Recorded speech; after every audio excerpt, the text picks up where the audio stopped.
Amados e amadas de Deus, salve Maria Imaculada, amor e misericórdia. Meu nome é Gleison Matos. Para você que não me conhece ainda, eu sou membro fundador da comunidade Mãe de Misericórdia, aqui de Conselheiro Lafayette, Minas Gerais.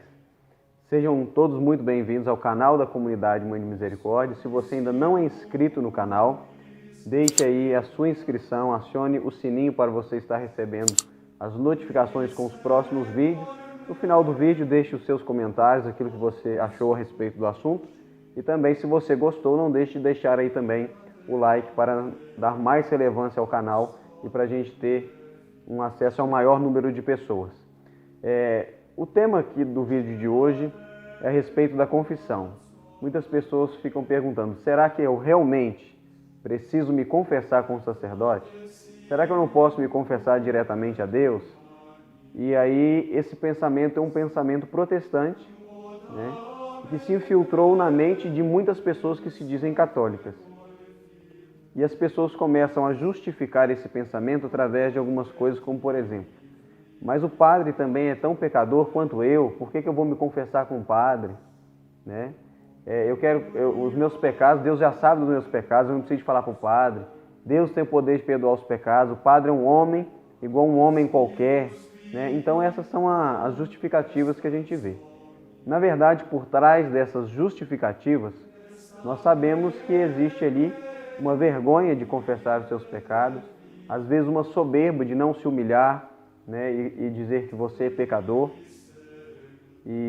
Então, na verdade, às vezes não é nem tanto por não reconhecer no sacerdote a autoridade dada por nosso Senhor Jesus Cristo, que é o que a gente vai ver nesse vídeo de hoje. Mas muitas vezes mesmo por soberba, por arrogância e por vergonha, querendo esconder os seus pecados, os seus erros e as suas falhas e não querendo confessá-los, né? E nós vamos ver também que o próprio inimigo coloca isso no nosso coração. Esse medo, essa vergonha de procurarmos o confessionário, procurarmos um sacerdote para nos confessarmos. É aquele velho ditado, na hora de pecar, a gente perde a vergonha, a gente não tem vergonha, né? Mas na hora de confessarmos os nossos pecados, a gente tem uma vergonha muito grande, né? Essa vergonha, ela bem usada, ela pode ser algo favorável a nós, porque nós enfrentando essa vergonha e nos humilhando na presença ali do sacerdote que está ali em persona Christi, nós estamos quebrando a nós mesmos, né? Nos humilhando debaixo da poderosa mão de Deus e vamos ganhando virtudes ali em cima disso, quebrando o nosso orgulho, a nossa soberba, a nossa arrogância, a nossa prepotência. Bom, mas na verdade, né, para a gente não perder o foco aqui do tema desse vídeo, é por que eu devo me confessar com um sacerdote, né? Nós sabemos que os protestantes, eles falam que eles se confessam com Deus, né? E como eu disse aqui no início, esse pensamento acabou entrando na mente de algumas pessoas que se dizem católicas, mas na verdade por essas justificativas que eu acabei de colocar. A respeito da confissão, nós temos muita coisa para trabalhar em cima desse tema, sobre confissão individual, sobre confissão comunitária, pode ou não pode, se pode, como, em quais condições, a autoridade do sacerdote para perdoar os pecados. Então, assim, tem muita coisa, né, para a gente tratar a respeito desse tema da confissão. Será que depois da confissão realmente os meus pecados estão todos perdoados? Quais são os critérios para que haja o perdão dos pecados? Mas tudo isso vão ser temas para próximos vídeos, né? Senão fica uma coisa muito longa e muito estendida. Então, para a gente não fugir muito do tema, né, vamos focar aqui nesse tema de hoje. Por que é que eu tenho que me confessar com um padre? É preciso a gente entender uma coisa, que Deus se serve de pessoas como instrumentos para redimir a humanidade. Então Deus pode fazer isso. É lógico que quem redimiu a humanidade é Jesus, né? Deus redimiu a humanidade através do seu Filho, que também é Deus, nosso Senhor Jesus Cristo. Através de todo o mistério pascal de nosso Senhor Jesus Cristo, da sua paixão, da sua morte e da sua ressurreição, nós alcançamos a remissão dos nossos pecados. Cristo assumiu sobre si as nossas culpas, né? Ele pagou o preço dos nossos pecados. Mas nós bem sabemos que mesmo assim, quando nós continuamos pecando, e quando nós continuamos pecando, nós estamos renunciando tudo aquilo que Jesus fez por nós. Então, eu preciso voltar a estar em estado de graça. Então, nosso Senhor, Ele usa de pessoas como instrumentos para redimir a humanidade, né? Porque se eu disser assim, ó, Jesus já morreu por mim, então a humanidade está redimida, ou seja, eu posso continuar pecando porque Jesus já pagou o preço e eu vou me salvar mesmo assim. Não é assim que funciona, né? Eu preciso estar em estado de graça, eu preciso querer a redenção de nosso Senhor Jesus Cristo, aceitar ela na minha vida, né? E aí sim, Jesus terá pago os preços dos meus pecados. Infelizmente, para os protestantes, eles não acreditam muito nisso, e muitas pessoas também não acreditam nisso. Mas é importante nós lembrarmos que Deus usou da Virgem Maria para que Jesus viesse ao mundo. Ou seja, Jesus veio trazer a redenção, a remissão dos pecados, nos redimir das nossas culpas. Mas para que Ele chegasse até nós, Deus usou de um meio. Deus usou de uma mulher, de uma pessoa chamada Maria, de uma virgem, para que Jesus chegasse até nós. Deus poderia ter feito com que Jesus aparecesse aqui nesse mundo, já adulto e pronto para poder pregar, para anunciar a sua palavra e chamar os pecadores à conversão. Mas não. Deus quis usar de uma pessoa para que a remissão dos nossos pecados acontecesse. Então Deus se serviu da Virgem Maria para que o Redentor, o remissor dos nossos pecados, viesse até nós. Deus também usou dos apóstolos, né?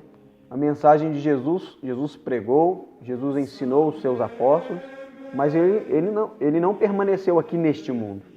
Ele viveu aqui, nós sabemos que ele morreu, que ele ressuscitou, mas que ele se ascendeu ao céu, né? Que Jesus subiu ao alto do céu e derramou o Espírito Santo. Esse é mesmo Espírito Santo que os apóstolos receberam depois e perderam o medo e começaram a pregar o Evangelho. Ou seja, Jesus já havia pregado e ensinado muita coisa. Mas depois disso, os apóstolos foram repetindo, né, toda a palavra de Deus através das suas pregações. E aí depois nós vemos, né, depois vem Paulo, e Paulo vai visitar e fundar várias comunidades, né? E os apóstolos foram saindo, os discípulos saindo de 2 a 2, e a palavra de Deus foi sendo pregada em outros lugares que as pessoas nem tinham ouvido falar de Jesus. E nós vemos isso acontecendo até hoje, né? Começou pelos apóstolos e foi indo, passando de geração em geração, a Igreja Católica, os bispos, os sacerdotes e também os fiéis que continuam pregando a palavra de Deus até os dias de hoje, né? Se não tivesse pessoas para reproduzir aquilo que Jesus falou, para pregar aquilo que Jesus ensinou, aquilo teria morrido ali naquela época. Mas, ou seja, as pessoas foram tocadas, as pessoas alcançaram a graça da conversão e começaram a ser anunciadores daquela palavra também. Ou seja, Deus se serviu dos apóstolos para pregar a sua palavra e se serve até hoje da sua igreja. Então nós temos hoje ainda os bispos e os sacerdotes, também ao qual Jesus se serve deles para se fazer presente no meio de nós através da Sagrada Eucaristia, né? E para trazer para nós através do sacramento da reconciliação, do sacramento da confissão, o perdão das nossas culpas, dos nossos pecados. Então, nós sabemos que Jesus é o Cordeiro de Deus que tira o pecado do mundo. Isso não tem discussão, isso não tem briga, isso não há dúvidas. Jesus é o Cordeiro de Deus que tira o pecado do mundo. Somos redimidos por Jesus, pelo sangue de Jesus, pela paixão, morte e ressurreição de Jesus. Quanto a isso, não tem discussão, né? Essa é a grande verdade. Mas nós sabemos também, além disso, que somos remidos pelo sangue de Jesus, nós sabemos também que esse mesmo Jesus, ele instituiu uma igreja que está lá em Mateus 16, versículo 18. Acho que está até aberta aqui na minha Bíblia. Mateus 16, versículo 18 diz assim: Eu te declaro, tu és Pedro, e sobre esta pedra edificarei a minha igreja. As portas do inferno não prevalecerão contra ela. Então que fica nítido a vontade de Jesus né? A vontade não, que Jesus fundou uma igreja, né? Era a vontade dele e essa vontade se cumpre aqui. Eu te declaro, tu és Pedro, e sobre essa pedra edificarei a minha igreja. As portas do inferno não prevalecerão contra ela. Eu te darei as chaves do reino dos céus. Tudo que ligares na terra será ligado nos céus. E tudo que desligares na terra será desligado nos céus. Então, além de Cristo fundar uma igreja e confiar ali a São Pedro o início dessa igreja como o primeiro Papa, ele dá a essa igreja uma unidade muito forte com a sua pessoa. Uma unidade que é inseparável. Tudo que a igreja ligar na terra será ligado no céu. Tudo que a igreja desligar na terra será desligado no céu. É preciso lembrarmos que a igreja nos ensina o seguinte: existe uma só igreja, mas essa igreja está dividida em três patamares, em três estágios. A igreja triunfante, que é a igreja daqueles que já alcançaram a graça da eternidade no reino dos céus, aqueles que já estão salvos.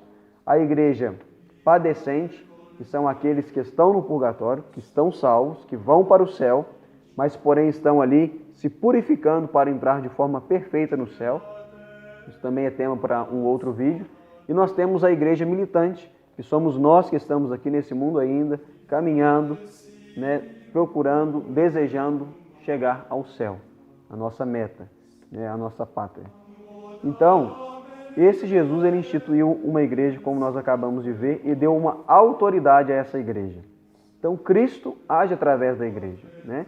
É uma igreja só, a que está aqui, a que está no purgatório e a que está no céu. Uma igreja só, católica, apostólica, romana. E nós sabemos também que, além de Cristo instituir a sua igreja, fundar a sua igreja, ele está nela. Cristo está na igreja. Nós sabemos, é claro, que os membros, os homens que compõem a igreja, né, são pecadores, estão buscando a perfeição, a santidade, a salvação. Mas a igreja, ela é santa porque Cristo é a cabeça da igreja. Nós, membros, somos pecadores, mas a igreja é santa. E prova de que Cristo está na igreja, nós podemos citar aqui, que eu separei para vocês, Colossenses 1, versículo 18. Ele é a cabeça do corpo da igreja. Lá está falando de nosso Senhor Jesus Cristo. Você pode depois pegar aí na sua Bíblia aí e meditar o texto completo, né? Mas está dizendo lá, ele, Cristo, é a cabeça do corpo da igreja. Então, a igreja é aquela que compõe todo o corpo místico de Cristo. É lógico que nós estamos falando aqui de um corpo espiritual, não o corpo humano que Jesus teve quando esteve aqui na terra. Mas agora, depois que ele ressuscitou, né, ele permanece no meio de nós e a igreja vai formando os membros do seu corpo, ao qual ele é a cabeça, ou seja, ele é a autoridade máxima, né? Ele guia a igreja. Em 1 Coríntios 12, versículo 12, vai dizer para nós assim: Porque como o corpo é um todo, tendo muitos membros, e todos os membros do corpo, embora muitos, formam um só corpo, assim também é Cristo. Ou seja, se você ler lá tudo também, você vai ver que está falando dos membros do corpo de Cristo, que é a igreja, que são as pessoas, que são os ministérios, todos aqueles que estão a serviço do reino de Deus. Ou seja, são muitos membros. São muitas missões, são muitos ministérios, são muitas vocações, são muitos chamados, né? Tem pessoas, cada um com o seu dom, pessoas são pregadores, intercessores, pessoas com o dom da cura, o dom do milagre, o dom da libertação, sacerdotes, aí vem as vocações, mas todos dentro de um mesmo corpo. O corpo tem muitos membros, mas forma um só corpo, né? Então, por maior que seja a variedade dos membros do corpo de Cristo, através da sua igreja, através das vocações que tem dentro da igreja, nós formamos um único corpo, que é o corpo místico de nosso Senhor Jesus Cristo, ao qual ele é a cabeça. Também em 1 Coríntios 12, já no versículo 27, vai dizer assim, agora comprovando quem são esses membros, né, que compõem o corpo de Cristo. Ora, vós sois o corpo de Cristo, e cada um de sua parte é um dos seus membros. Ou seja, nós que compomos a igreja, que estamos na igreja de Cristo, nós somos o corpo de Cristo. cada um de nós, da sua parte, é um dos seus membros, né? Então, aquele que é fiel, aquele que está na igreja, aquele que vive a doutrina, compõe o corpo místico de Cristo. Então, essa mesma igreja que diz que Jesus, essa mesma Bíblia que diz que Jesus fundou uma igreja, que Jesus é a cabeça da igreja, que ele está na igreja, que a igreja é o seu corpo místico através dos seus membros, ao qual ele é cabeça, vai dizer para nós também o seguinte: Jesus é o esposo e a igreja é a noiva, né? A palavra de Deus num todo vai retratando a figura da igreja como a esposa, como a noiva, e a figura de Jesus como o noivo, como o esposo. Nós vemos lá no Apocalipse que vai falar das núpcias do Cordeiro. E a igreja militante, nós que estamos aqui na terra, nós estamos nos preparando, é a noiva se preparando, né, se purificando, né, se vestindo, né, se purificando para poder encontrar com o esposo, que é Jesus, quando ele voltar. Né? E assim podemos viver de forma plena as núpcias do Cordeiro de Deus, que está lá em Apocalipse. Nós vemos também na palavra de Deus, quando vai falar dos deveres dos esposos, né, do marido e da mulher, vai dizer assim: maridos, amai a vossas mulheres, como Cristo amou a igreja e se entregou por ela. E ali vai o tempo todo comparando o casamento humano do homem e da mulher com o que Jesus fez pela igreja, morreu pela igreja, ou seja, o esposo fez pela sua esposa. Então nós vemos que entre Cristo e a igreja existe verdadeiramente um casamento. E a palavra de Deus em Mateus 19, versículo 6, vai dizer também que aquilo que Deus uniu, o homem não separa. Então tudo isso vai mostrando que existe um vínculo, como se fosse um matrimônio entre Cristo e a sua igreja, né? É um corpo só. O marido e a mulher, quando se casam, não se tornam uma só carne. Assim também é Cristo com a sua igreja, né? Está intimamente ligado porque, como foi comprovado aqui na própria palavra de Deus, a igreja é o corpo místico de Cristo, compõe esse corpo de Jesus. Ou seja, ela está intimamente ligada a nosso Senhor Jesus Cristo de forma inseparável. E aí nós podemos meditar agora o seguinte, né? Cristo está na igreja, ou seja, ele age através da igreja, ele age através dos padres, dos bispos, né? E também, é claro, de forma, né, um pouco diferente, através dos leigos. É claro que o sacerdote, né, ele tem uma investidura, né? Então ele é capaz de fazer coisas que o leigo não é capaz de fazer. Essa investidura vem através dos apóstolos, que foram ali instituídos, né? Então nós vemos ali os bispos, né, e os presbíteros, que são os sacerdotes ali, dando toda a continuidade ali ao chamado dos apóstolos. Mas aí agora é importante lembrar o seguinte: Jesus é o Cordeiro de Deus que tira o pecado do mundo. Então, Jesus veio, pregou, ensinou, evangelizou, passou ali pela sua paixão, né? Através ali do caminho ali que a gente chama da via sacra, né? Sofreu, foi crucificado, foi morto, sepultado, mas ele ressuscitou. Ou seja, ele concluiu ali, através da sua ressurreição, o que ele precisava fazer para salvar a humanidade, que é todo o mistério pascal de Jesus: paixão, morte e ressurreição. Mas depois disso, Jesus ainda aparece por algum tempo aqui na terra de forma gloriosa depois da ressurreição. Não como ele aparecia antigamente na condição completamente humana, como diz a palavra, que ele não se prevaleceu da sua igualdade com Deus, mas ele renunciou a si mesmo, né, a ponto de dar a sua vida até a morte de cruz. Depois da ressurreição, não, Jesus começa a aparecer, né, com uma aparência humana ainda, mas porém de forma gloriosa. Tanto é que Jesus atravessa as paredes, ele não precisa abrir as portas para poder entrar em determinado local, como ele fazia antes da ressurreição.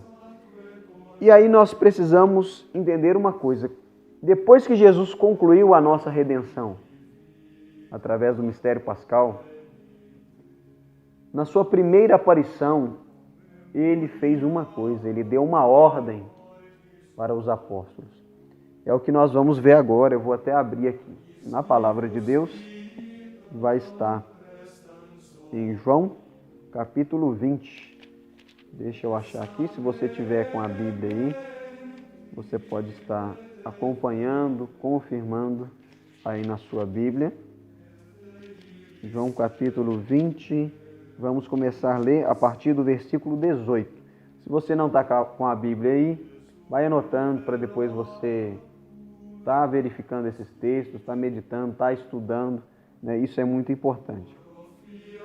A gente não pode só aceitar como verdade aquilo que as pessoas falam, mas a gente precisa buscar conhecimento. Se alguém fala uma coisa, ver o embasamento, né? Pesquisar sobre o assunto, porque aí a gente não vai ser enganado facilmente. Agora, se alguém fala e a gente assume aquilo como verdade, sem procurar ver, né? Sem procurar ler se na palavra de Deus tem fundamento para aquilo, se fala outras coisas, o que a igreja ensina, né? Muitas pessoas passaram para o protestantismo porque escutaram a explicação de um pastor, de uma pessoa que faz parte da igreja protestante e acolheu aquilo ali como verdade sem procurar estudar a doutrina católica a respeito do assunto.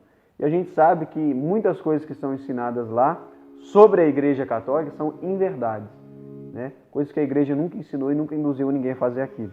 Então, para isso nós temos um catecismo, para isso nós temos a tradição da igreja, para isso nós temos as Sagradas Escrituras e temos a interpretação da igreja, falando o que a igreja católica diz. Será que o que a igreja católica ensina sobre aquilo que está sendo falado é igualzinho o que o pastor está falando que a igreja católica ensina? Ou será que é o que ele acha que a igreja ensina? Então é importante a gente estudar, né? Então vamos lá, versículo 18, João 20, versículo 18. Maria Madalena correu para anunciar aos discípulos que ela tinha visto o Senhor e contou-lhe que ela tinha visto o Senhor e contou o que ele lhe tinha falado. Então aqui é depois que Jesus ressuscitou no domingo, né? Aí Maria Madalena correu para anunciar para os discípulos que ela tinha visto o Senhor ressuscitado, que ele tinha falado com ela. E aí continua. Na tarde do mesmo dia, ou seja, do domingo, que era o primeiro da semana, então aqui Jesus ressuscitou no primeiro dia da semana, que é o domingo, por isso domingo é o dia do Senhor, e aí é assunto para um outro vídeo, pessoas que estão apegadas ao Velho Testamento e até hoje ficam guardando o sábado, e nós estamos na nova aliança feita no sangue de nosso Senhor Jesus Cristo, né?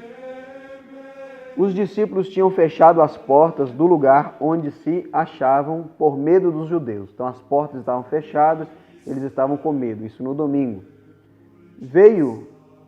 Jesus veio e pôs-se no meio deles.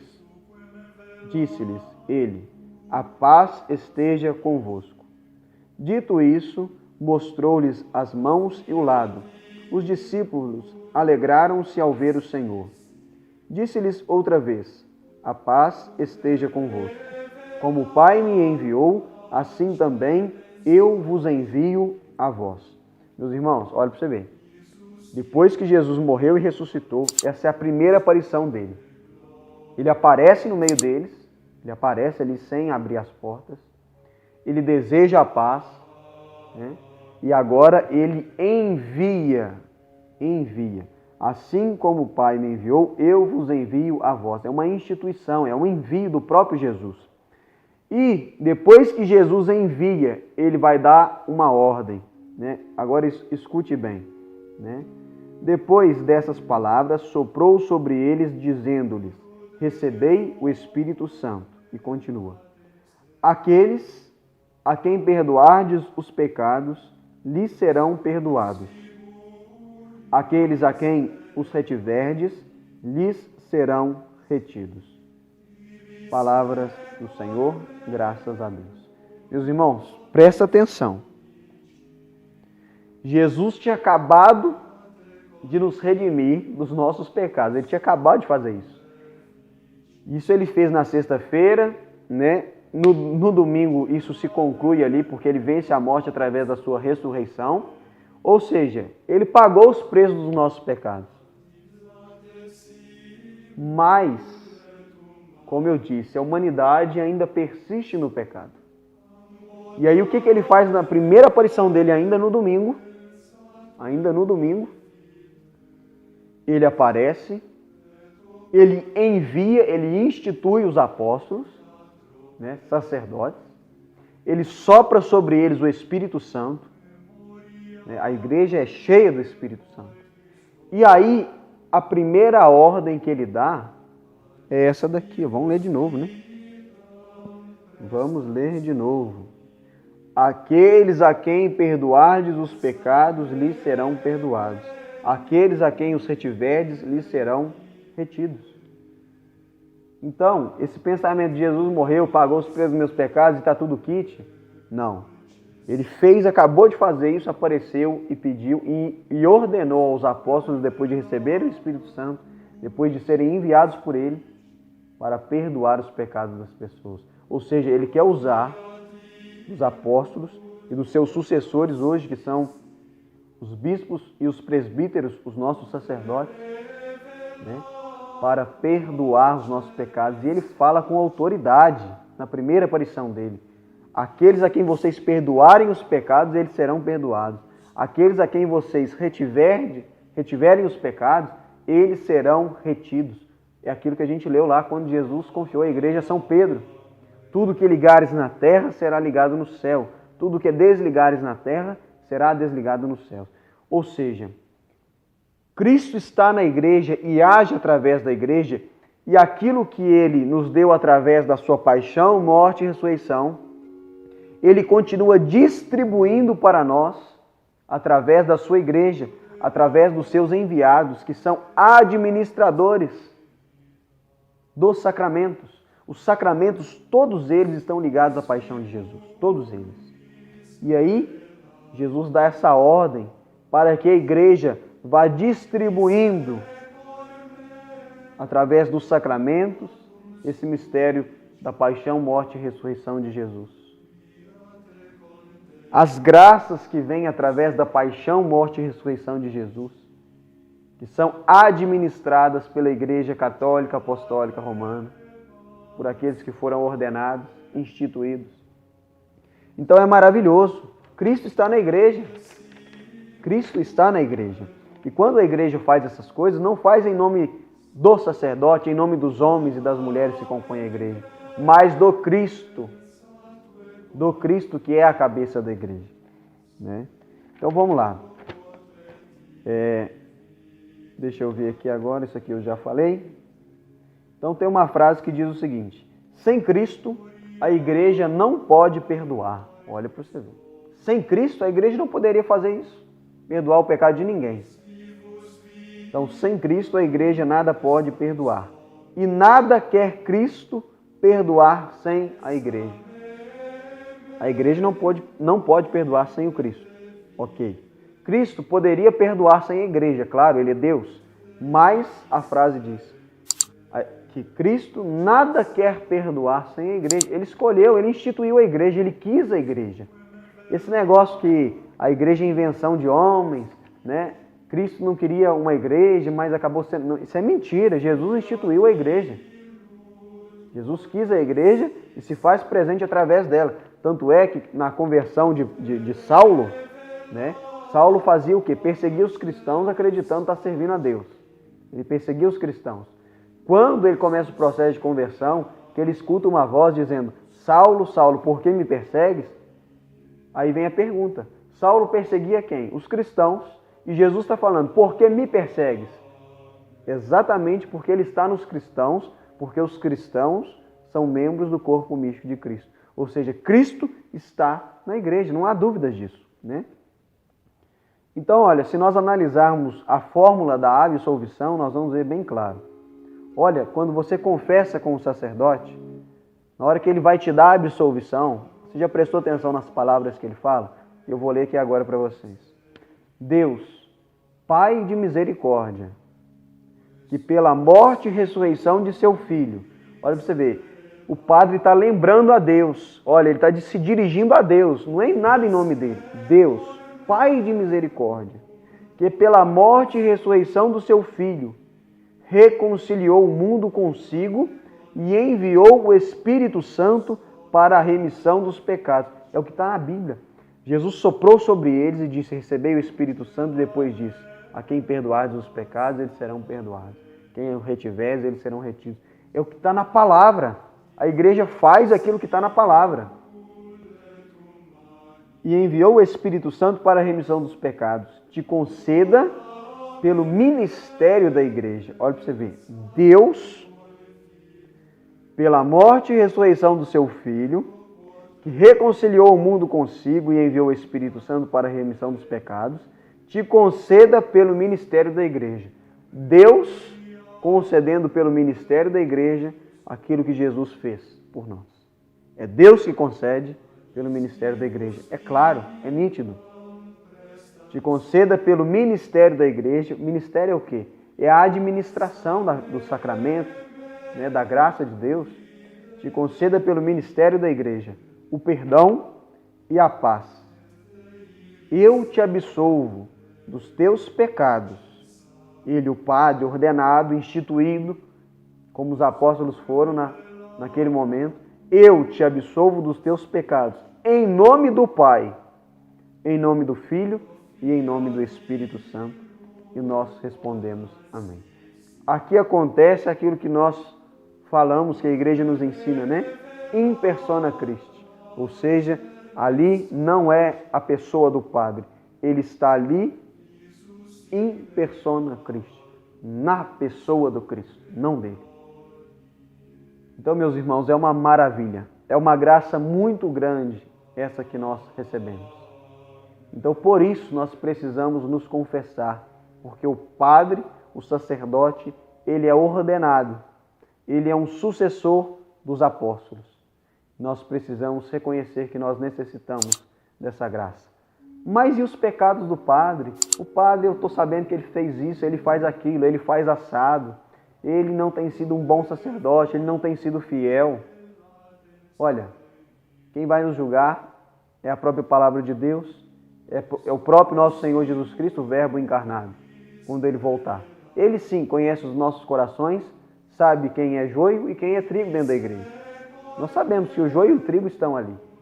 Mas, como diz a palavra, não cabe a nós arrancar o joio do meio do trigo, porque nós podemos arrancar também o trigo.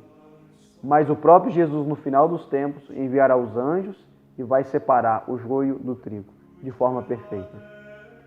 Se o padre faz isso ou faz aquilo, se chegou nos seus ouvidos, reze pelo padre. Reze pelo sacerdote. Agora, os pecados dele, pode ter certeza. Ele vai prestar conta de tudo isso diante de Deus, assim como você vai prestar conta diante de Deus dos seus pecados. Mas em persona Christi, na pessoa do Cristo, ele tem toda a autoridade que a igreja lhe confiou, através de Jesus que confiou à sua igreja, a autoridade de perdoar os seus pecados. Olha, às vezes nós achamos maravilhoso um exorcista quando é capaz, através da oração, da ordenação, livrar a pessoa de uma possessão diabólica, né? Ali das amarras de Satanás. Agora, mais precioso do que um exorcismo é uma confissão bem feita.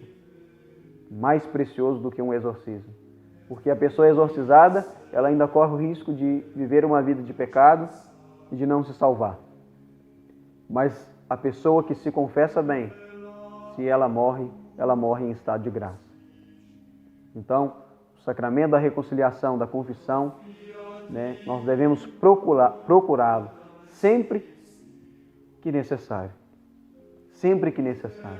Nos confessarmos para estar em estado de graça, principalmente, o objetivo principal também para receber nosso Senhor Jesus Cristo.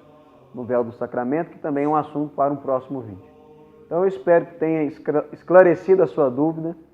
E se você gostou, não deixe de deixar aí o seu like, de se inscrever no canal, de clicar aí no sininho depois de se inscrever para receber as notificações dos próximos vídeos e de deixar aí abaixo os seus comentários. E é claro, se esse vídeo foi útil para você, compartilhe também com os seus amigos. Deus abençoe a cada um de vocês. Salve Maria Imaculada, amor e misericórdia. Nós estivemos reunidos em nome do Deus Todo-Poderoso, que é Pai, Filho, Espírito Santo. Amém.